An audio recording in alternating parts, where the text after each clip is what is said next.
নমস্কাৰ বন্ধু বান্ধৱীসকল, আমাৰ চেনেলৰ অন্য এটা মিনি ব্লগলৈ আপোনালোক সকলোকে স্বাগতম জনাইছোঁ। আজি আপোনালোকৰ ওচৰত এনেকুৱা এটা ভিডিঅ' লৈ আহিছোঁ যিটো আপোনালোকে কোনোদিন টিভিটো দেখা নাই আৰু মোবাইলতো দেখা নাই। এই জেগাখিনি খনন কৰি ৭ম শতিকাতে উদ্ধাৰ কৰা হৈছিল যদিও কোন ৰজাৰ দিনৰ এই বস্তুবিলাক আছিল কোনেও আজিলৈকে অনুমান পোৱা নাই। আহকচোন আপোনালোকেও ভিডিঅ'টো সম্পূৰ্ণকৈ চাই থাকক। ইয়াতনো আপোনালোকে কি দেখিবলৈ পায়।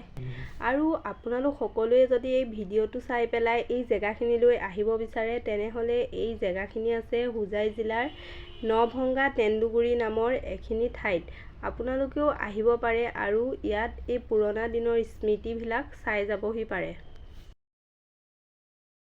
এতিয়া আমি ইয়াৰ পৰা ওলালোঁ আৰু ইয়াৰে আৰু এটা পাৰ্ট আছে অলপমান দূৰত ২-৩ কিলোমিটাৰ হ'ব। তাতে আছে বোলে ৯টা শিৱলিংগ, তেওঁলোকে খনন কৰি ওলাইছিল। তাৰ আগতে আমি সোমালোঁ এই কালীমাৰ মন্দিৰত। এই মন্দিৰভাগো ৭ম শতিকাতে উদ্ধাৰ কৰা হৈছিল।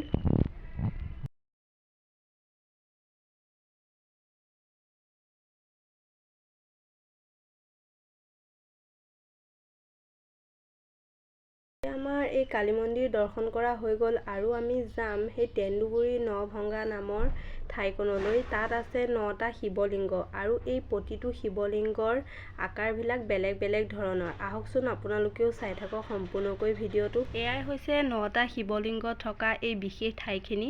আপোনালোকেও যদি এই ঠাইবিলাকলৈ আহিব বিচাৰিছে তেনেহ'লে নিশ্চয় আহিব পাৰে আৰু ইয়াৰ পৰা বহুত কথা আপোনালোকে শিকিবও পাৰিব।